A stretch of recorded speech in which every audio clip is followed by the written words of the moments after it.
Bismillahirrahmanirrahim. Assalamualaikum warahmatullahi wabarakatuh.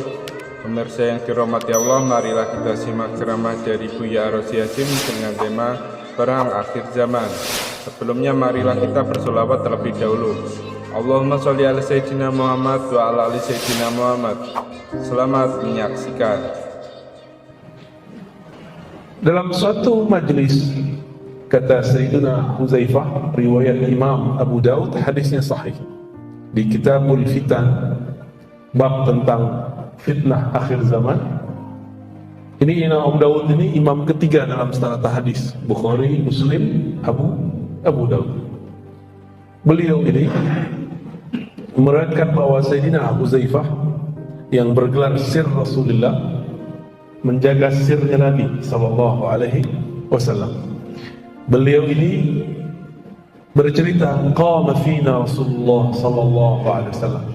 Suatu kali Nabi berdiri di hadapan kami, bersama kami. Kalau di riwayat Abdullah bin Umar, duduk bersama kami. Berarti ada dua versi, dua waktu yang berlainan. Lalu apa yang Nabi lakukan? Fahaddasa, Nabi menceritakan apa yang terjadi setelah beliau wafat ini sampai akhir zaman. Panjang gak itu Pak? Panjang itu. Itu lebih dari 1 hari. Di riwayat Imam Bukhari kita menemukan bahwa Nabi SAW berdiri ba'da subuh, berhentinya zuhur, ba'da zuhur lanjut lagi sampai asar, ba'da asar lanjut lagi sampai maghrib, ba'da maghrib lanjut isya, terus sampai besok. Gak tidur mereka malam hari. Nabi menurunkan ilmu tentang akhir zaman. Maka ilmu akhir zaman itu salah satu cabang ilmu terpenting di zaman ini. Jadi salah satu pilar ahlu sunnah. Dulu saya berhenti di bab Islam Imam Ihsan. Ternyata di hadis Imam Muslim, Nabi ditanya oleh Jibril, Matas sa'ah, kapan hari kiamat? Dijawab oleh Nabi, yang ditanya tidak lebih tahu daripada yang bertanya. Terus orang itu bertanya lagi, yaitu Sayyidina Jibril, akhbirni an amaratiha, kabarkan aku mengenai amarat. Apa arti amarat? Alamatnya. Wah, panas sekali Pak. Lalu Nabi kabarkan. Berarti ilmu yang diturunkan Nabi bukan ilmu mengenai kapan kiamat. Ini rumus. Tapi ilmu yang diturunkan Nabi mengenai tanda-tanda kiamat.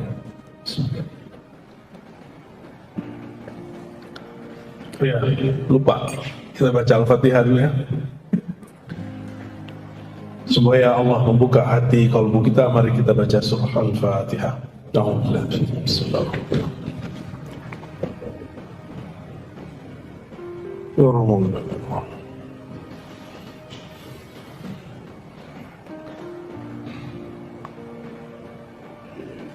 Maka kita tambahkan pilar ahlu sunnah ini, salah satunya mengetahui akhir zaman. Akhir zaman ini kita pecah jadi 2 ilmu. Pertama mengenai pergerakan menyambut akhir zaman. Yang kedua al-khilafah, kekhalifahan di akhir zaman. Dan saya sudah berulang-ulang mengatakan semua masuk ke dalam alam bawah sadar kita. Dalam hadis Nabi, beliau bersabda, summa yakunu khilafah ala minhajin nubuwah. Lalu nanti akan muncul kekhalifahan yang sesuai dengan manhaj kenabian. Manhaj itu metodologi atau jalan. Nabi itu bagaimana cara beliau menggali ilmu, bukan belajar di kampus, bukan belajar di pesantren, tapi langsung dibimbing oleh Allah Subhanahu wa ta'ala. Bukan sekedar lewat mimpi, tapi dalam keadaan jaga pun Allah bimbing. Suatu kali datanglah Abu Darda kepada baginda Nabi sallallahu alaihi wasallam. Apa kata Abu Darda? Wahai Rasulullah, mata tadri annaka nabi? Kapan engkau tahu bahwa engkau ini nabi? Wali bisa digituin enggak, Pak? Bisa. Apa jawaban Nabi? Nih coba lihat, Nabi itu sudah kenal dengan dirinya di saat orang-orang, anak-anak masih main. Apa kata beliau? Aku tahu bahwa aku seorang Nabi, sadar penuh. Di saat kami sedang bermain-main, kira-kira umur 5 tahun, 6 tahun, atau 7 tahun. Tidak disebutkan dalam hadis itu. Tiba-tiba turun, ada makhluk bersayap 2 orang dari langit. Yang satu bertanya kepada yang kedua, "Hei, emang itu orangnya?" "Huwa-huwa," kalau bahasa Arabnya. "Huwa-huwa." Kata yang satu lagi, "Na'am, huwa." Dia orangnya. Ya udah, langsung yang pertama terbang menangkap Nabi, lalu Nabi kemudian dia pangku, dibelah dari sini sampai ke dadanya.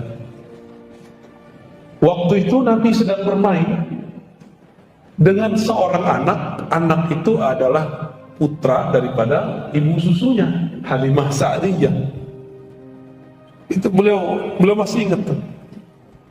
Apa kata anaknya ini, anak Halimah? Dia lari ke rumah, "Ibunda, ayahanda, ya abati, ya amat, kutila Muhammadun." Ya, Muhammad terbunuh, orang membunuh Muhammad. Kenapa? Dia menyaksikan dada Nabi Muhammad dibelah. Ketika ayahanda dari anak ini dan ibundanya datang, Nabi Muhammad udah main pasir lagi, Pak. Udah main-main lagi. Anak kecil gimana? Anak kecil biasa kan, anak kecil main pasir, main guling-guling. Suka-suka Nabi lah. Di saat itu anak-anak masih anak-anak, bahkan orang tua pun tidak sadar mereka ini siapa. Baginda Nabi Muhammad SAW sudah sadar bahwa dia seorang Nabi Sallallahu Alaihi Wasallam. Jadi beliau diangkat jadi Nabi bukan umur 25, tapi sudah sebelum lahir sudah diangkat, Pak. Ya. Ini bagian ilmu akhir zaman. Nabi mengatakan di akhir zaman nanti yang akan jadi khalifah itu siapa? Orang yang ismuhu yuwati usmi, yang namanya berkesesuaian dengan namaku. Nama dalam bahasa Arab, ismun, beda dengan nama dalam bahasa Indonesia. Nama dalam bahasa Indonesia, udah nama aja. Ustadz Alnof, wah gitu aja kan. Yang ngasih siapa? Orang tuanya. Bisa telat nggak orang ngasih nama anak? Ya, berarti ada masa anak itu nggak punya nama, ada kan? Nama jasad itu, Pak. Ada nggak orang yang ganti nama? Ada. Mungkin bapak-bapak ini dulu, karena zaman-zaman SD dulu belum jelas dukcapilnya, bisa 3 kali ganti nama. Sebelum masuk SD namanya apa, pertengahan SD namanya apa, akhir namanya berubah lagi. Karena sudah jadi nama ijazah nggak bisa berubah, bisa 3 kali ganti nama. Bener ya?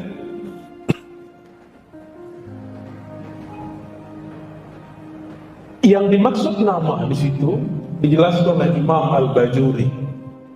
Imam Al-Bajuri ini bukan Bajai Bajuri, Pak. Bajuri ini ulama Mesir, Syekh Ibrahim Al-Bajuri Al-Misri. Kita punya sanad ke beliau terpendek, itu dari jalur murid-murid Sayyid Muhammad Alawi Al-Maliki dan Syekh Yasin Al-Fadani. Punya murid umurnya ratusan tahun, namanya Al-Aquri. Al-Aquri langsung belajar kepada Ibrahim Al-Bajuri. Apa kata Imam Al-Bajuri? Ism itu maknanya tanda, al-alam awil wasam wal-sumu al-ulum, tanda-tanda dan ketinggian ilmu ataupun derajat. Berarti tanda yang terjadi pada baginda Nabi akan terjadi pada Imam Al-Mahdi. Ketinggian ilmu yang ada pada Nabi akan diberikan kepada Al-Imam Al-Mahdi. Nabi itu dapat wahyu lebih sering sadar atau lagi tidur?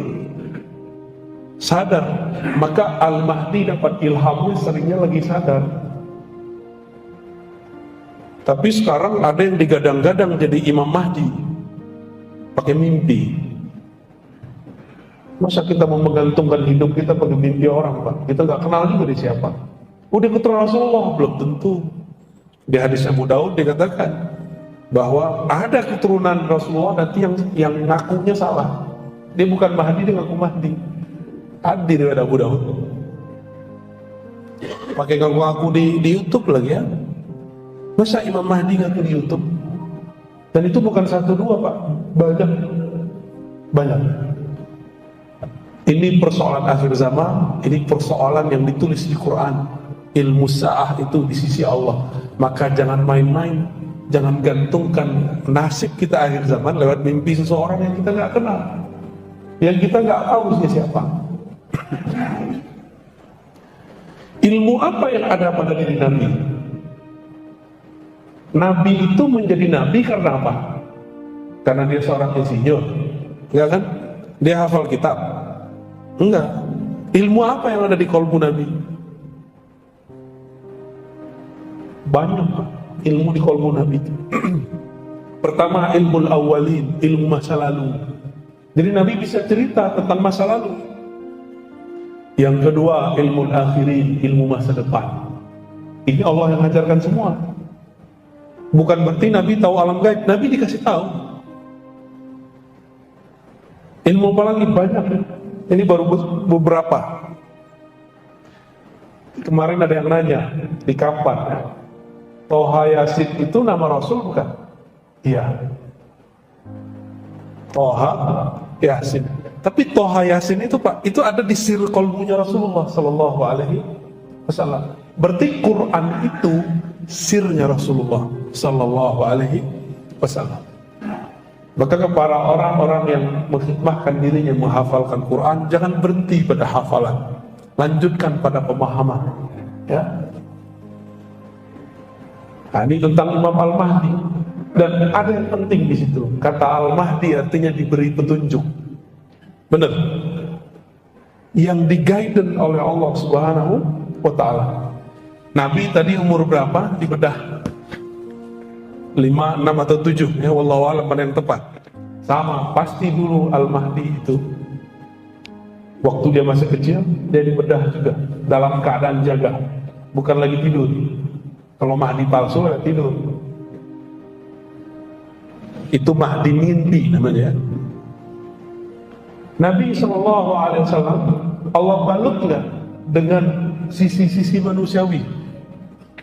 Nabi itu dagang, bener. Dagang ya. Sebelum dagang gembala kurma, gembala apa? Kurma kon gembala. Nanam kurma nanti pas di Madinah. Gembala kambing, domba. Itu kita sebut memerankan sisi manusiawi. Jadi kalau Yahudi lewat, masa Nabi akhir zaman gembala apa? Kambing, gak mungkin gitu, ditinggalin tuh. Satu kali setelah beliau agak remaja, dibawalah oleh Abu Thalib. Kemana dibawa? Ke negeri Syam berdagang. Tapi di perjalanan ke Syam ada seorang pendeta rahib yang masih meyakini Allah itu Esa, Nabi Isa itu Nabiullah, Ruhullah, bukan anak Allah. Namanya Bukhairah. Bukhairah ini hafal kitab suci Taurat dan Injil, dan dia yang khusus dihafalkan ciri-ciri Nabi akhir zaman. Ciri-ciri Nabi akhir zaman. Salah satu yang dia hafal, bahwa seorang Nabi akhir zaman kemanapun dia ada awan di atasnya sehingga dia tidak berbayang. Jadi Nabi itu gak ada bayang-bayangnya kalau di bawah sinar matahari. Kenapa? Ada awan di atas. Ini bukan awan kinton ya. Malam tadi kita bahas awan kinton. Karena banyak anak muda pada paham Son Goku. Ya kartunnya anak-anak Pak, apa udah nonton ya? Udah gak tahu. Kartun itu kartun. Jadi dipersonifikasikan. Kalau di kartun itu ada sosok bisa menaklukkan awan. Cuman dia hanya menaklukkan satu awan. Kalau Nabi Muhammad SAW bisa semua awan dia taklukkan dengan izin Allah Subhanahu wa ta'ala. Bukhairah melihat bertahun-tahun, adakah di antara kafilah yang lalu lewat, lalu lalang, yang ada awan di atasnya mengikuti. Sepanjang umurnya melihat tidak ada satupun kecuali kafilah Abu Thalib kali ini. Maka dia panggillah utusannya, muridnya, santrinya, panggil itu orang, siapa pemimpinnya, kita jamu makan. Dan jangan lewatkan satu orang pun. Akhirnya semua jadi jamu. Beliau keluar, dilihat awan tidak ada di atas tempat makan. Maka dipanggil Abu Thalib, Abu Thalib, adakah orang yang belum engkau ajak makan? Jawaban Abu Thalib, oh perasaan tidak ada. Bertanya lagi Bukhairah, pasti ada. Oh bingung Abu Thalib, ini orang aneh. Ya. Akhirnya Abu Thalib bilang, ada, tapi anak kecil, anak bawang. Anak bawang. Anak saya Muhammad. Abu Thalib menganggap Nabi Muhammad sebagai anaknya karena ponakannya yang ayahnya sudah meninggal, yaitu adiknya Abu Thalib sendiri. Lalu dipanggillah Nabi Muhammad, dilihat waktu bergerak di atasnya ada awan. Langsung disidang itu Abu Thalib. Abu Thalib kamu sini. Disuruh semua orang keluar. Ya Abu Thalib, inna hazal gulam nabiyyun. Ini bocah. Anak ini bukan orang biasa, anak ini nabi. Berarti Bukhairah sudah tahu bahwa sosok Muhammad bin Abdullah sudah jadi nabi waktu masih kecil. Benar ya? Kejadian kan kisah itu? Sama. Yang tahu siapa? Bukhairah. Bukhairah itu wali Allah Subhanahu wa ta'ala. Ya, kalau kita buka-buka isi kolbunya, mungkin dia juga seorang nabi tapi tidak punya kerasulan, nggak punya risalah. Ini Bukhairah. Apa kata Bukhairah? Wahai Abu Thalib, tolong engkau sembunyikan, engkau jaga Muhammad. Kalau Yahudi tahu siapa dia, mereka akan membunuhnya. Maka Abu Thalib membungkus Nabi Muhammad dengan peran-peran manusia biasa seperti orang Arab biasa, sehingga tidak ketara kalau ini orang spesial. Cuma kalau mendekat kepada beliau spesial. Jadi waktu beliau di Gharari Al-Amin, beliau sudah nabi belum? Sudah, karena belum lahir sudah diangkat jadi nabi.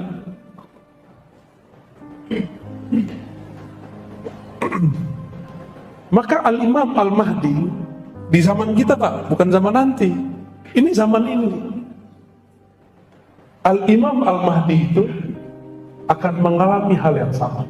Dia akan dipoles oleh Allah dengan sifat-sifat manusiawi yang kira-kira orang kalau melihat ini gak nyangka kalau dia seorang wali.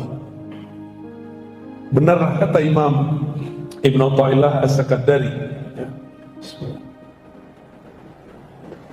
Kata beliau, subhana man satara khususiyatahu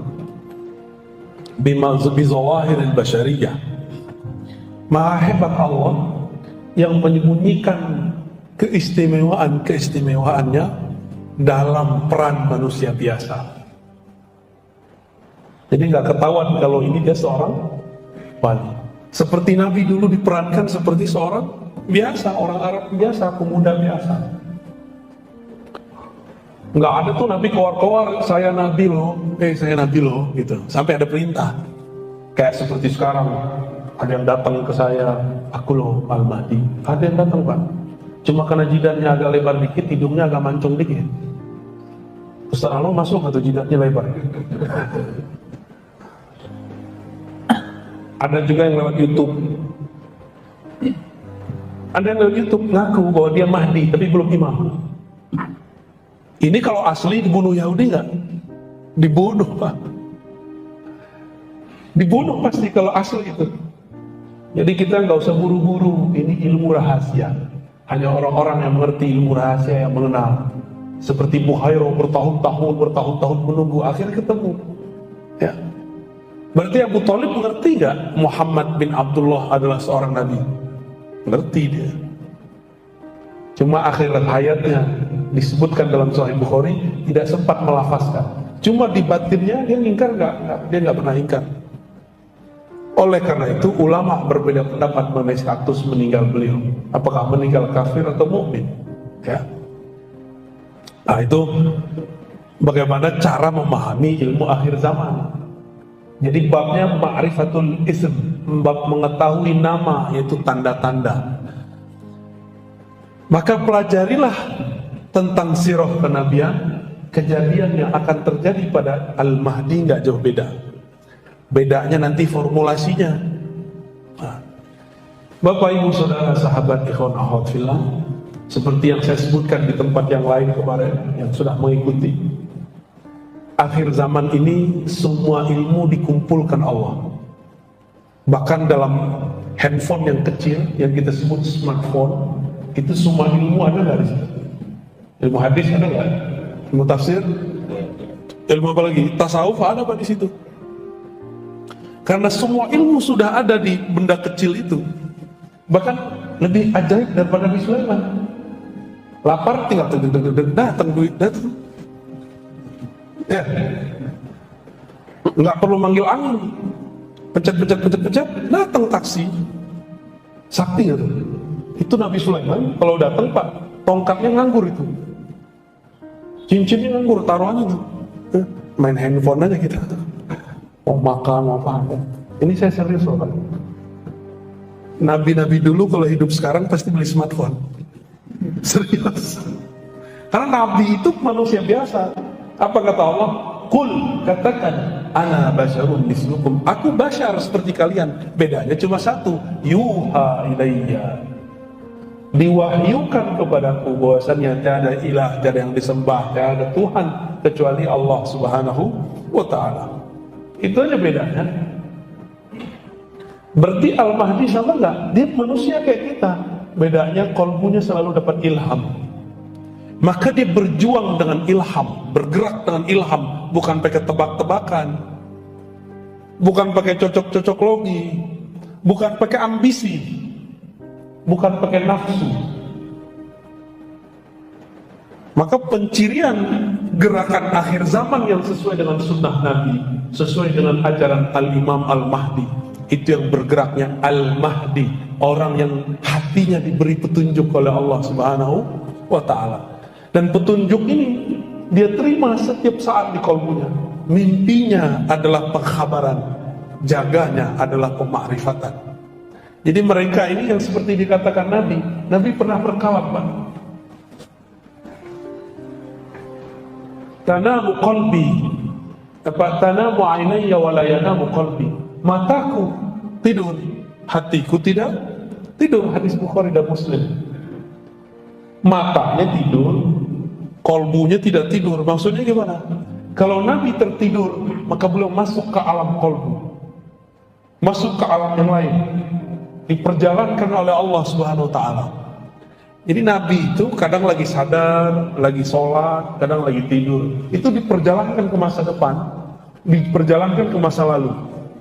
Maka Nabi tahu semua kejadian awal ataupun akhir dengan izin Allah Subhanahu wa ta'ala. Al-Mahdi serupa. Maka Al-Mahdi itu sekarang Pak, kalau beliau sudah ada, kalau Pak ya, pasti sudah dikabarkan Allah lewat mimpinya, lewat tidurnya, lewat jaganya, ilham-ilham yang dia terima. Apa yang akan terjadi 3 tahun ke depan, 7 tahun ke depan, 10 tahun ke depan, 13 tahun ke depan, udah dikabari. Corona ini pasti dia sudah dikabari. Cuma jangan ketipu, di sini ada Mahdi teri ya. Dia juga ngaku-ngaku dikasih tahu. Padahal baru ketahunya baru sebulan sebelum, setahun sebelum. Kalau Al-Mahdi dari kecilnya udah dikasih tahu. Waktu dibedah dadanya oleh malaikat, itu dia sudah kasih tahu langsung semua kejadian itu. Makanya Nabi Muhammad waktu diusir dari Taif, beliau balasnya. Karena beliau sudah diperlihatkan itu dulu di masa kecilnya.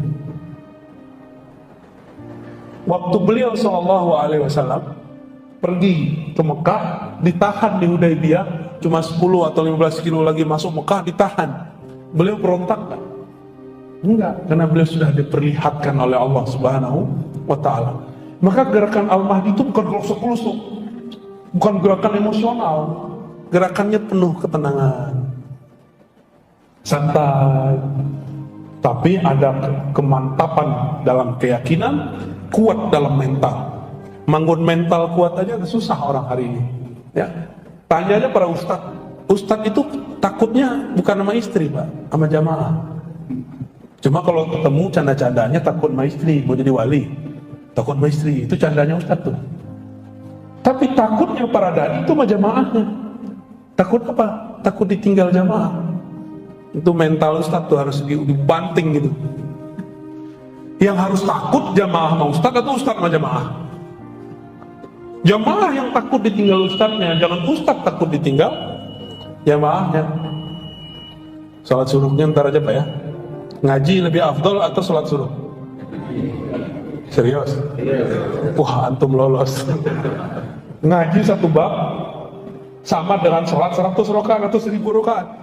Cuma orang nggak ngerti, dia kejar tuh yang 2 rakaat. Ya. Antum nggak salat suruh pun habis ini nggak apa-apa Pak. Udah sama kayak 100 rakaat. Udah sama kayak 1000 rakaat. Maka jangan heran nih para ustadz kadang-kadang kalau udah selesai suruh dia langsung pergi. Karena keberkahan 1100 rakaat udah di tangannya. Kok bisa? Sholat 2 rakaat pasti ikhlas nggak? Bisa riak? Bisa riak. Tapi antum kalau ngaji pasti sahih qalbunya. Dari tadi sadar nggak kakinya kesemutan? Nggak kesemutan. Hebat nggak tuh? Coba wiridan zikir. Kita kasih wirid 500 aja. Baru satu putar tasbih lama amat ini. Emang nggak ada zikir lebih gampang, enggak? Tapi kalau ngaji mah nggak ada, tahu-tahu udah syuruk ya. Karena kajiannya pendek sekali, kita pindah topik langsung ke Dajjal. Ya, jadi Imam Mahdi clue-nya tadi, dia bergerak dengan hidayah dari Allah, bukan tebak-tebakan, bukan emosi, bukan pakai ro'yu, bukan pakai kendaraan partai politik Pak. Maka nggak ada gerakan kemahdian itu anti politik, anti negara, berontak tuh nggak ada. Gerakan Al-Mahdi itu tidak ada menghancurkan satu negara, nggak ada. Nanti negara udah hancur semua baru dia muncul, itu di hadisnya. Idza muliat al-ardu jawran. Kalau bumi sudah dipenuhi oleh jawran wa zulman, kezoliman, sehingga negara hanya tinggal namanya, batas-batasnya sudah tiada. Di saat itulah Allah izinkan Al-Mahdi muncul. Berarti lewat berontak gak? Maka sekarang jika ada pergerakan memberontak kepada negaranya, itu bukan panji-panji Imam Mahdi. Walaupun di situ ada tentara 313. Itu cuma nama 313. Ya, paham maksudnya? Udah mulai paham? Ya. Dia sebut tentaranya 313, tapi dia berontak kepada negara yang sah. Walaupun kita pro sama kelompok ini, tapi itu bukan gerakan Al-Mahdiyin. Kenapa? Gerakan Al-Mahdiyin tidak pernah berontak. Nabi pernah berontak gak di waktu di Mekah? Nabi waktu di Madinah pernah menghancurkan Mekah gak? Dihadang, dilarang masuk Mekah, itu pun Nabi ngalah. Maka gerakan Al-Mahdi itu banyak ngalahnya. Sampai datang saatnya terjadilah Futuh Makkah. Dibuka Makkah tanpa perang. Disitulah nanti terjadi Baiat Kubra, Baiat besar-besaran. Gak tahu tahun kapan Pak. Tapi Imam Mahdian sudah dikasih tanggal, sudah dikasih tahun sama dia. Ada yang ngasih 28, ada yang ngasih 27. Ya salah. Nggak, itu nggak sah, itu batil semua tuh. Ini Allah sudah rahasiakan, masa kita klik-klik gitu ya. Serahkan rahasia itu kepada Allah. Saya pernah nanya dari awal datang ke sini sampai hari ini, adakah bencana global yang lebih besar sepanjang sejarah dunia melewati corona? Efeknya Pak, efek yang goyang negara, goyang ekonomi, benar ya? Banyak goyang masjid, nggak hanya masjid, gereja aja tutup. Jadi bukan hanya kita yang gerakan mereka itu gerakan anti agama Pak, semua agama dimusuhi. Jadi gerakan-gerakan yang kita sebut Juyushud Dajjal, tentara-tentara Dajjal itu, Dajjal itu artinya apa? Apa arti Dajjal? Raja dusta. Raja dusta artinya. Akhirnya kita nggak bisa ngapa-ngapain lagi, terpaksa ngikutin sistem mereka. Udah ikutin aja Pak, ikutin aja tanggal mainnya. Nabi Muhammad kan sering ngalah, makanya saya ngalah. Suruh vaksin, udah vaksin. Ya, habis itu bekam kita Pak. Ya. Nabi Muhammad itu didatangi Jibril, bilang gitu, ya Muhammad, sampaikan kepada umatmu ada pengobatan langit namanya bekam. Walaupun yang bekam orang bumi, tapi itu pengobatan langit. Maksudnya apa kalau langit? Biasanya penyakit itu diobat, ini sekarang penyakitnya dibuang. Canggih gitu. Kalau nggak biasa donor darah, bekam aja Pak, berkah banget. Cobain rasakan. Imam Ahmad tuh setiap kepalanya berat, apalagi orang Pekanbaru ini suka makan gazebo, nggak jelas. Apalagi, waduh, santan tuh paling bahaya. Wajah-wajah suka makan santan. Apa tuh dendeng balado? Dendeng nggak ada masalah, tapi minyak baladonya masalah. Itu harus dibuang Pak, nggak bisa pakai obat, dibuang. Makanya darahnya Nah, Nabi Muhammad SAW dikabarkan di langit, ini pengobatan akhir zaman. Jadi kalau versi saya, bekam itu wajib, bukan secara syar'i, secara kesehatan, sihhi, ilmu kesehatan lah di akhir zaman. Kalau bekam Pak, harus sekali coba dong. 40 hari sekali kira-kira ya. Tapi kalau udah numpuk 40 tahun, 60 tahun, itu bisa sekali seminggu itu Pak, sampai bersih itu. Baik. Jadi Al-Imam Al-Mahdi pergerakannya sabar, banyak sabarnya Pak. Sabar. Innallaha ma'as-sabir. Allah bersama orang sabar. Berarti kalau dibalik, Allah tidak merestui, tidak membersamai orang yang tidak sabar. Walaupun dia bawa takbir, walaupun dia pakai pakaian-pakaian Islami, kata dia, tapi tidak sabar, Allah tidak bersama mereka. Ya. Lalu bagaimana dengan Dajjal ini? Dajjal itu nama kecilnya sama dengan Nabi Musa. Nisbatnya Samiri. Dia anak daripada hasil ritual setan ayah dan ibunya, dan itu tertulis dalam kitab, riwayatnya sahih. Ayahnya Samiri ini, mohon maaf, dan ibunya udah sekian datang ke dokter, ke dukun, gak punya anak. Datanglah ke dukun yang paling sakti, yang bisa mengakses Azazil iblis. Ternyata itu dukun iblis yang nyamar. Sampai sekarang bisa iblis bisa nyamar Pak, bisa nyamar jadi orang, bisa meminjam lidah orang. Apa kata si dukun? Kalau engkau pengen punya anak, maka lakukanlah, mohon maaf, hubungan suami istri di kuil berhala. Jadi ada dulu kuil, di situ berhala semua, tapi sudah nggak ada orang yang berkunjung. Maka datanglah dia suami istri ke sana, karena malu setiap hari ditanya, kapan kau punya anak? Mandul. Perempuan digituin, stres gak? Ditanyain kapan kau punya anak, udah stres. Apalagi dibilangin, mandul, ayolah bang, carilah dukun bang. Dapatlah dukun setan. Akhirnya mereka melakukan ritual, tapi dikasih amalan-amalan iblisiah. Dilakukanlah hubungan suami istri di situ. Karena pakai ritual iblis, ternyata iblis meminjam tubuhnya untuk menghamili istrinya. Maka hamillah istrinya secara nutfah, sperma suaminya, tapi secara spirit Azazil. Itulah anak iblis paling sakti di dunia, bernama Musa bin Samun atau Dajjal bin Azazil. Jadi kalau ada orang bertanya, adakah iblis punya anak separuh manusia? Ada, itu namanya Dajjal. Itulah biodata Dajjal Pak. Ya, kita kan menceritakan apa yang kita dapat aja, yang kita nggak dapat kita nggak bisa cerita. Waktu lahir itu anak belean atau belean. Bahasa orang awak tuh ya anak. Bukan di sini nih tuh. Cimato. Buhu apa soleh? Baciri matonya Pak. Jadi matanya itu kalau bahasa seberang tuh belean. Mata itu ya bertahun-tahun. Tahun pertama, kedua tuh nggak bisa buka. Skenario ini mirip seperti dulu Banul Jan terjadi kiamat pertama bangsa jin di bumi. Allah kirimlah Jibril untuk menyelamatkan Azazil. Kejadiannya mirip, cuma bedanya ini bukan kiamat.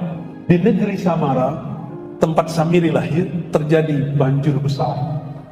Allah kirimlah Jibril bersayap 360 kanan, 360 kiri. Cepatnya bukan main, selamatkan anak Azazil. Ini skenario Allah semua, ini Allah semua yang atur. Jadi kita senyum-senyum aja, ini Allah yang atur semua. Ya, Allah lagi buat drama akhir zaman. Nah, lolosnya nih, ikut kalut atau waras. Diambillah tuh anak, nggak ketahuan ayahnya kemana. Maka Samiri sampai hari ini dia nggak tahu ayahnya di mana dan dia masih meyakini ayahnya hidup. Dibawalah ke suatu pulau. Seperti dulu ayahnya Samiri, ayah batinnya yaitu iblis, dididik oleh Jibril, diajarkan zikir.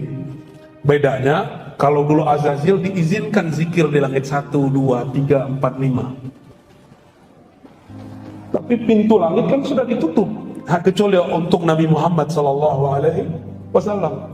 Maka Azazil, anak Azazil bernama Samiri ini dilatih Ismul A'zam, Al-Ismul A'zam. Jadi Samiri ini bisa sakti karena Allah kasih nama lewat Sayyidina Jibril alaihis sakti dia Pak. Binatang aben bisa tunduk sama dia. Sihirnya mirip-mirip dengan aslinya.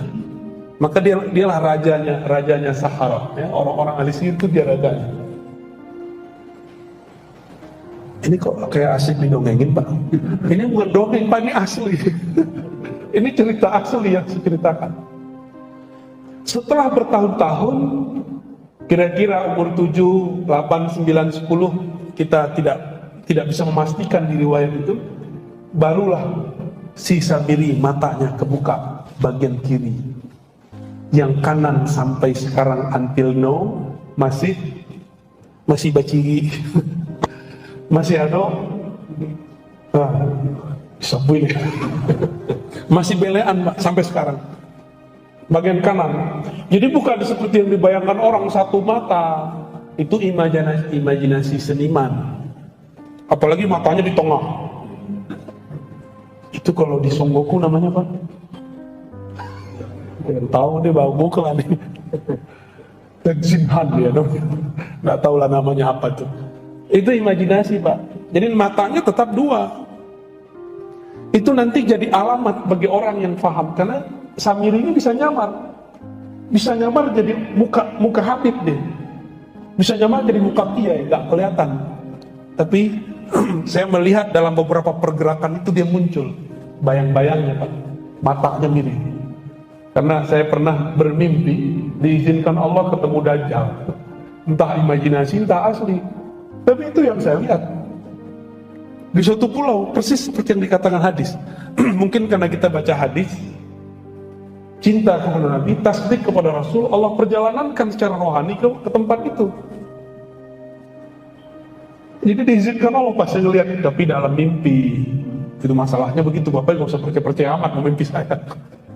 Cuma bagi saya cukup ini kabar dari Allah Subhanahu wa ta'ala. Karena ada hadis la tabqa minal mubasyarat, kabar gembira. Coba kabar gembira nggak boleh dijadikan sandaran. Tidak tersisa di akhir zaman kecuali mimpi yang baik. Ini mimpi ketemu Nabi nya belum ya, ketemu Dajjal, pengikut Dajjal atau bentar. Mimpi ketemu Nabi dulu, banyak-banyakin dulu sholawatnya ya. Setelah 9 atau 10 tahun matanya baru kebuka, baru dia bisa jalan. Tadinya dia juga susah jalan Pak. Karena dia anak Azazil. Azazil itu Allah izinkan gak tubuhnya kekal di bumi sampai kiamat. Jadi separuh dirinya itu kekal, Pak. Maka Samiri ini matinya ntar ya di akhir zaman itu harus ada yang bunuh dia kalau dia nggak mati-mati. Dan yang Allah takdirkan untuk membunuhnya itu adalah Nabiullah Isa. Azazil punya anak tadi Samiri. Samiri itu lahirnya diperkirakan di zaman Nabi Musa atau sebelumnya. Di zaman Nabi Isa berarti dia sudah ada atau belum? Nah, ini kita kasih tahu, Pak. Yang membuat konspirasi penyaliban Nabi Isa itu dia orangnya. Dia nyamar jadi seorang santri. Namanya siapa? Yudas Iskariot. Itu dia tuh orangnya. Dia bisa nyamar-nyamar. Bisa nyamar, maka nanti dia bisa nyamar jadi Imam Mahdi, Pak. Ini yang saya khawatirkan. Kenapa dia mau bunuh Nabi Isa? Karena dia diberitahu oleh Jibril, nanti nasibmu berakhir di tangan Isa. Maka dia ingin merubah takdir. Gimana cara merubah takdir? Jadi usaha merubah takdir itu sudah pernah dilakukan oleh iblis dulu, gak berhasil. Anaknya coba. Ketika Nabi Isa hendak disalib, Allah selamatkan gak? Nah, dibuat skenario lain. Kan Allah yang buat dramanya, Allah lah sutradaranya, Allah yang nyusun skenarionya. Suka-suka Allah dong. Tiba-tiba Allah utus siapa untuk menyelamatkan Nabi Isa. Tapi kan gak disebutkan di riwayat siapa yang menyelamatkan Nabi Isa. Itu rahasia. Siapa sebenarnya yang menyelamatkan Nabi Isa? Lalu kemudian Nabi Isa naik ke langit gak? Pintu ke langit di bumi cuma satu, Pak. Baitul Maqdis, bukan Baitul Maqdis tempat Pak Peri kemarin. Di mana itu namanya itu? Pasar Tupah. Ah, bukan di situ. Itu gak bisa naik langit di situ.